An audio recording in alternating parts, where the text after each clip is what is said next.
बारिश जोरों से बरस रही थी। भीगी हुई और दिल टूटा, प्रिया राज से भिड़ गई। उसकी बेवफाई ने उसे अंदर तक तोड़ दिया था। राज, तुम ये कैसे कर सकते हो? वो रोई। उसके आंसू बारिश के पानी में मिल गए। राज मुंह फेर लिया। उसके चेहरे पर गिल्ट साफ दिख रहा था। प्रिया पीछे हटी। उसकी दुनिया बिखर रही थी। एक ट्रक तेजी से मुड़ा। उसकी हेडलाइट्स ने सब अंधेरा कर दिया। प्रिया के पास बचने का कोई मौका नहीं था। दुनिया अंधेरे में डूब गई। प्रिया के मौत की खबर जंगल में आग की तरह पूरे कॉलेज में फैल गई। हर कोई सदमे में था। किसी को यकीन नहीं हो रहा था कि ऐसा कुछ हो सकता है। हर कोने में, हर ग्रुप में बस इसी बात की चर्चा हो रही थी। राज गिल्ट और डर से घिरा हुआ था।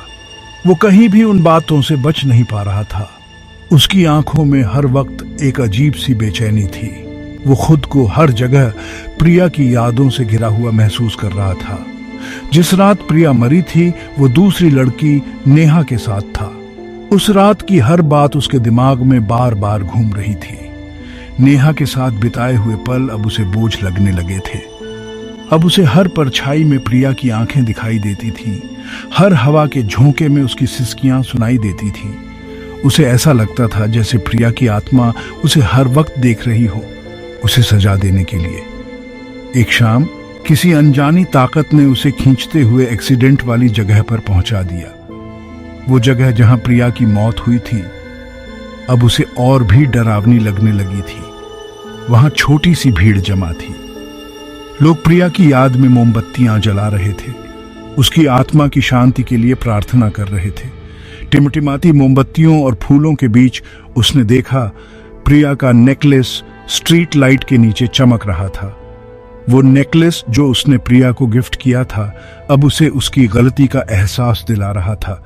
उसकी आंखों में आंसू आ गए और वो वहीं घुटनों के बल बैठ गया। हवा और ठंडी हो गई। दिन छोटे होने लगे। कॉलेज में अजीबोगरीब घटनाएं होने लगी। छात्रों के बीच एक अफवाह फैल गई। एक सफेद साड़ी वाली लड़की जिसका चेहरा परछाई में छिपा हुआ था। रोहन नाम के एक लड़के ने दावा किया कि उसने उसे झील के पास देखा। उसकी आवाज हवा में एक उदास फुसफुसाहट की तरह थी। उसने अपने दोस्तों को यकीन दिलाने की कोशिश की, लेकिन उन्होंने इसे सिर्फ उसका वहम समझा। लेकिन रोहन जानता था कि उसने क्या देखा था। प्रिया वापस आ गई थी और वो सिर्फ शांति से ज्यादा कुछ चाहती थी। गुस्से और विश्वासघात से भरी प्रिया की आत्मा बदली हुई थी। एक समय की मासूम और प्यारी लड़की अब एक भयानक और शक्तिशाली आत्मा में बदल चुकी थी।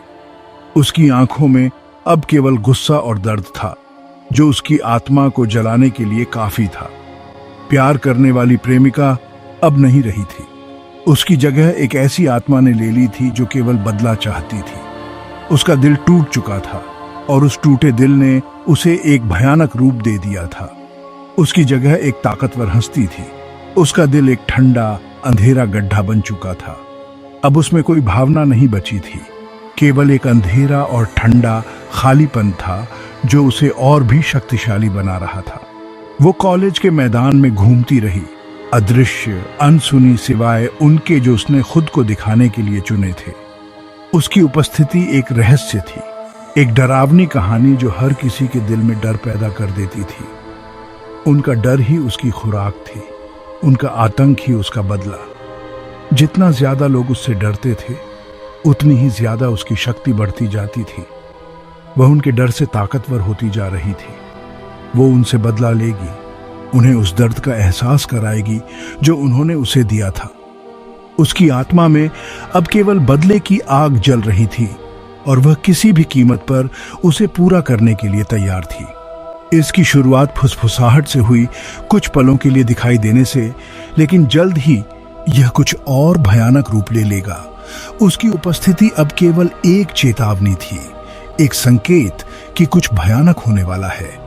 और जब वह पूरी तरह से प्रकट होगी, तब हर कोई उसकी शक्ति और गुस्से का सामना करेगा। पहला शिकार रोहन था, उसने प्रिया को देखा था, उसकी फुसफुसाहट सुनी थी। अब वो हर जगह थी, उसे उसकी मौत के दृश्यों से, उसके अपने विनाश से डरा रही थी। एक रात डर के मारे रोहन कॉलेज के चैपल में भागा। वह वेदी के पास गिर पड़ा और मोक्ष की प्रार्थना करने लगा। लेकिन प्रिया नहीं रुकी। वो अंधेरा थी जो उसे निगल रही थी, वो बर्फीला हाथ जो उसकी चीखों को दबा रहा था। कॉलेज में दहशत फैल गई। रोहन की मौत, जिसे आत्महत्या करार दिया गया था, अलौकिक फुसफुसाहटों में डूबी हुई थी। जो लड़के कभी अफवाहों पर हंसते थे, अब डर के साये में जी रहे थे। राज अपराध बोध और प्रिया की आत्मा की मौजूदगी से प्रेतवाधित पागलपन में डूब गया। उसने उसे हर जगह देखा, अपनी गर्दन पर उसकी बर्फीली सांसें महसूस की। वो जानता था कि अगला नंबर उसका है। उसे कुछ करना था, कुछ भी, प्रिया की आत्मा को शांत करने के लिए। एक दिन एक अजनबी कॉलेज में आया। वो एक बूढ़ा आदमी था। उसकी आंखें ऐसे लग रही थीं जैसे वो सदियों के रहस्य छुपाए हुए हैं। उसने कहानियां सुनी थीं और मदद करने की पेशकश की। अजनबी ने डरे हुए छात्रों को इकट्ठा किया, जिसमें कांपता हुआ राज भी शामिल था। उसने एक अनुष्ठान की बात की, प्रिया की आत्मा को शांत करने और उसे उसकी पीड़ा से मुक्त करने का एक तरीका। उनके दिलों में उम्मीद की किरण जागी। क्या यही उनकी प्रार्थनाओं का उत्तर था? इस दुस्वप्न को खत्म करने का एक तरीका। वे अजनबी के निर्देशों का पालन करते हुए दुर्घटना स्थल पर इकट्ठा हुए। जैसे ही घड़ी ने आधी रात को 11 बजाए, उन्होंने अनुष्ठान किया। प्राचीन शब्दों का जाप करते हुए उनकी आवाजें कांप रही थीं। अचानक हवा में ऊर्जा की लहर दौड़ गई। प्रिया प्रकट हुई। उसकी आकृति झिलमिला रही थी। उसकी निगाहें राज पर टिकी हुई थीं, लेकिन कुछ अलग था। क्रोध के बजाय उसके चेहरे पर गहरा दुख था। उसने हाथ बढ़ाया, चोट पहुंचाने के लिए नहीं, बल्कि आखिरी बार राज के गाल को छूने के लिए।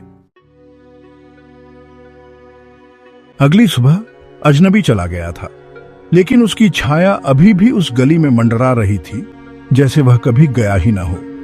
प्रिया का सताना अचानक शुरू हुआ था और अचानक खत्म हो गया, लेकिन उस घर की दीवारें अब भी उसकी चीखों की गवाह थीं। छात्र धीरे धीरे ठीक होने लगे, लेकिन प्रिया की याद, प्यार करने वाली प्रेमिका और ताकतवर आत्मा दोनों की बनी रही।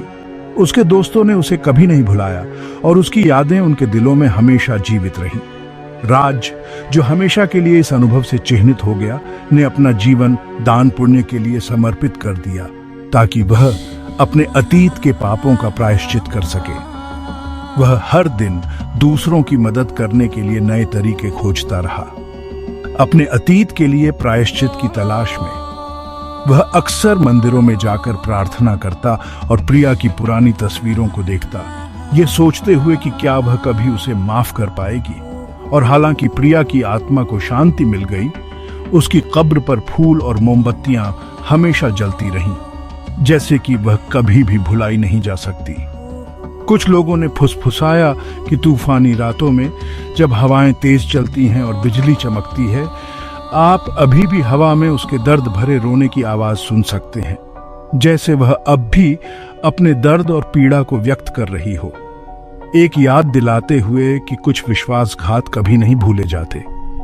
उसकी कहानी एक चेतावनी बन गई कि प्यार और विश्वास का सम्मान करना चाहिए, वरना उनके टूटने पर जो दर्द होता है वह कभी नहीं मिटता।